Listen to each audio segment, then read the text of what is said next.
"Where in hell is Avery?" Johnny asked when the 2 cows were added to the bunch. "That half-breed bastard's always disappearin' when there's work to be done." "He was just here a few minutes ago," said Lonnie.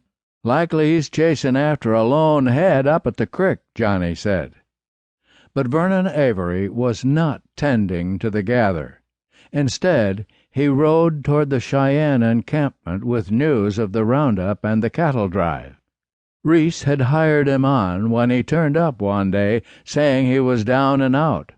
It was only later that Reese found out that Vernon Avery had a Minneconjou mother who was supposedly an outcast from the Lakota or Sioux tribe.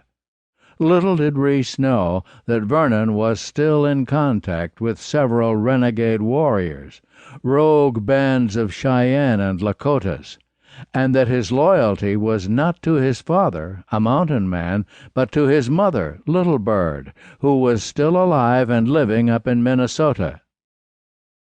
Luella Pauline worked as if she was disjointed. One hip was higher than the other, and she looked as if she were aboard a tilting ship at sea. It was painful for her, and painful for Reese to watch. She carried 2 cups of coffee on a tray to their chairs in the front room after he had watched her painfully serve them both supper, and he knew that she would wash and dry the dishes without allowing him to help. "Of course I'll miss you, Reese," she said as she set their cups on a small table in front of the cowhide-covered sofa. "I like to take care of you." "I know you do, Lou," he said as he reached for his cup. "I just think you ought to let me get you help in the house." "I won't have another woman in my house," she said. "I enjoy taking care of the house and you." "But you take on too much, Lou, and you're in pain all the time." "So do you take on too much, Reese. You're going on a cattle drive when you ought to be lying in a hammock and sipping a mint julep." He laughed. "I'm not ready for that quite yet," he said. They were comfortable together, Luella and Reese. They had been married a good long time and genuinely respected each other and enjoyed each other's company when they shared a final cup of coffee at the end of a day's hard work. "Doesn't have to be a woman," he said. Luella's face took on a blank look. "What?" she said. "I could have one of the hands come in every day and sweep up, wash clothes, dust, and all that." "Pshaw, Reese. You know I wouldn't stand for that. A man just doesn't know what to do in a house full of dust, dirty dishes, and clothes." "You could train one." "Like I would train a dog or a monkey?" "Don't be silly. The time I spent supervising a cowhand to clean my house would drive me bats. We won't talk any more about this. I make do, and I'm happy." Reese smiled. He admired her for her determination and loyalty to him.